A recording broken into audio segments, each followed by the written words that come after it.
G'day, ZiggyD here with Tychus in the background there. And as I'm recording this video, there is less than 2 hours until the Final Fantasy XIV Open Beta goes live. So, I want to share some knowledge with you guys. I want to smack down some basic tips and knowledge you guys can use to level in the Open Beta, and also just to get the most out of the Open Beta. Now, this is aimed at people who aren't going to be no-lifing it, but, you know, have a few hours each day to spend towards it, but still want to spend their time reasonably efficiently and reasonably intelligently to set themselves well up for the early access and for the game's full launch. If, however, you do want to no-life it, I recommend simply turning off this video now, going to the description and checking out Mr. Happy's complete and comprehensive guide to no-lifing the Open Beta. There's tons of information in that, and if you don't plan on no-lifing, honestly, it's probably a little bit confusing because he goes over everything you can possibly do in the Open Beta. But if you want to no-life it, go ahead and check that out because it's a really good video. But if you don't want to no-life it, stick around for this one, and I'll give you guys some of the tips I've accrued from playing the game in the closed betas and just from my extensive reading leading up to the Open Beta. Now, I only have a few hours to play myself tonight, and that's all I'm going to be able to do. So I'm probably not going to be able to put all of this into motion, but I'll still be trying to look to spend my few hours that I can spend pretty efficiently. So, the first thing is, I think the most main people are going to be trying to level their main class up to level 20, and I think that should be your goal as well. And that's pretty feasible even for someone who's not no-lifing it. At least, you know, you want to try and get as close to that as possible to set yourself well up to access some of the other things when the full game launches around, including getting your chocobo mount. Now, something that a lot of people pretty much always ask when talking about the Open Beta is whether this actually will carry across, and yes, that's the point of this video. Everything from Open Beta will carry across to the full game launch in early access. 99% sure that that's going to happen. The reason it's only 99% sure is there's a 1% chance, you know, that something will happen, maybe even less chance than that. Something will happen that is a game-breaking bug or exploit that goes rampant and they have to wipe all of the data before launch. There's a chance that could happen, but it's probably not going to happen. So if that does happen and you've done a bunch of no-life leveling up, then probably your only option left is to go and cry in the shower. But anyway, in the hopes that that won't happen, let's jump into some of these tips. So as I said, your main thing you're going to be aiming towards doing is leveling up your main class. This could be like a crafting or gathering class if you wanted it to be, or your main combat class to level 20. Now, the way I recommend you doing this is simply through the main story quests, your side quests, and your hunting logs. Everything else is getting saved for other things, and I'll get into that a little bit later. Now, this pretty much does cover all of the experience you need to get to level 20 pretty efficiently, and to, you know, just be at level 20 in time for each of the different dungeons you have to go through without doing any real grinding. Basically, be reasonably thorough with your hunting logs. Whenever you see a mob with a little swirly symbol above their head, or if you check your hunting logs and check all of the mobs that are in your area, go and hunt those down, make sure you kill enough of them to fulfill that hunting log, and you'll get those big chunks of bonus experience as you fill out each of those hunting log entries, which is a really good way to sort of give you that experience that you need in between doing each of those quests. But there's plenty of side quests and plenty of story quests to level up your main character. You're going to be saving pretty much all the other ways of generating experience for secondary classes or for other particular things later on. Now, let's talk a little bit about power leveling. Now, I don't want to talk about boosting, but I'm going to talk about a power leveling method that is pretty much planned out now, and people have already done a lot of testing for, and this is XP chaining. Now, people did test this quite a lot in closed beta, and there's going to be a lot of people doing this in open beta as well as, you know, at launch. So if you want to do some power leveling, either of your main class, to skip some side quests perhaps, or if you want to power level a secondary class because you don't really want to spend too much time on them, or you don't want to spend any of your leve allowances or quests on those guys, then you can go ahead and do this. And pretty much the basis of tip to do this is to simply join a group that says they're doing XP chaining power leveling. There's going to be quite a few of them because quite a few people are already pretty aware of this and will be using this essentially.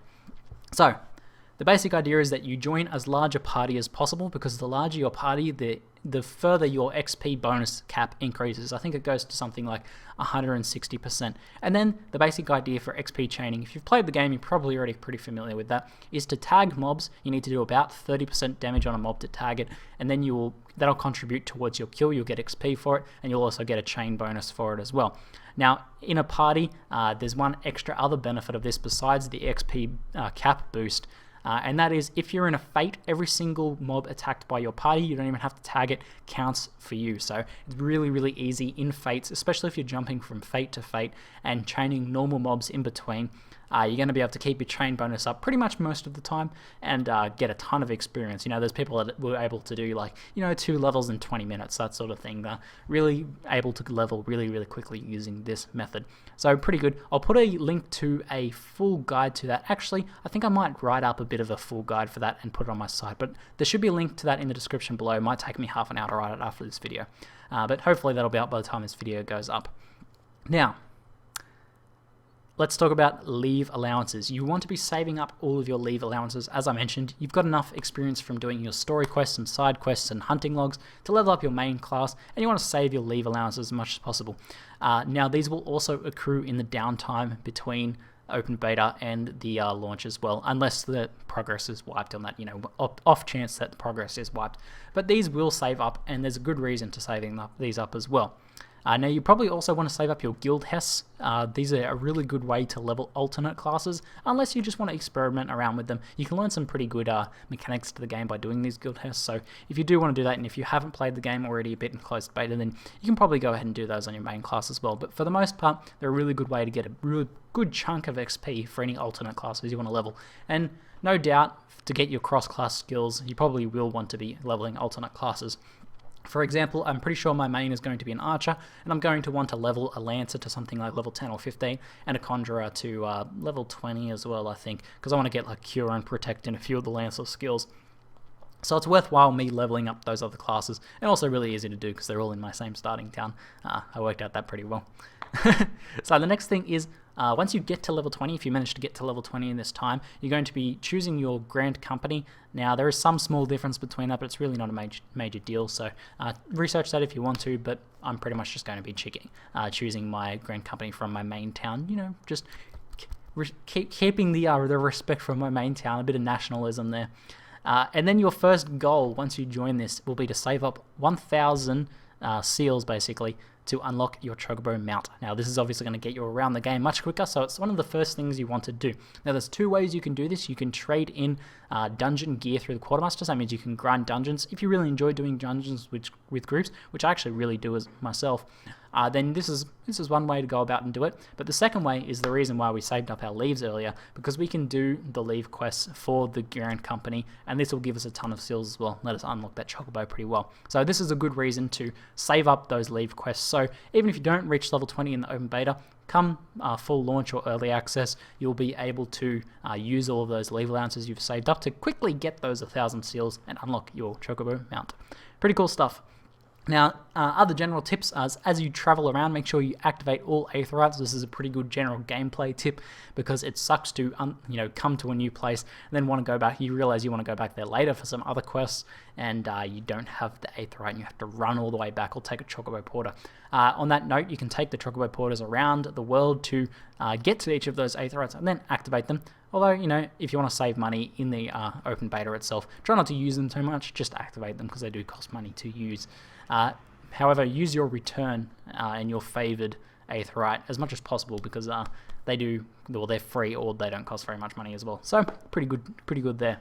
Now, here's the final tip. At the end of open beta, you want to make sure you log out in a sanctuary. Now, sanctuaries are 2 places. They are the inn in your hometown, so you go into your inn room, and that'll give you the little sanctuary boost, or the actual aetherite sanctuaries outside of town. Now, you can tell when you're in one because there's a little crescent shape near your XP bar, which indicates that you're in that sanctuary zone. And the reason you want to do this is because whenever you're logged out or whenever you're in one of these sanctuary zones, you start to accrue rested XP bonus. Now, this will accrue in the downtime between open beta and early access or launch. So you're probably going to cap out that rested XP bonus by that happens. And another tip for this, you want to do this on your highest level class as well, because it's a percentage base of your level. So if you do this on your level 1 class, then switch back to your level 20 class, you're only going to get a tiny XP bonus. But if you do it on your level 20 class and then use it on your level 20 class, you're going to get a big chunk of XP bonus when the game launches. Just a little fun thing to do and a little bit of extra efficiency. So anyway, hopefully this gives you guys an idea of some of the things you can do for the open beta. Pretty excited. I'm keen to get on and have a play around with it for a few hours tonight. I'm ZiggyD. and thanks for watching.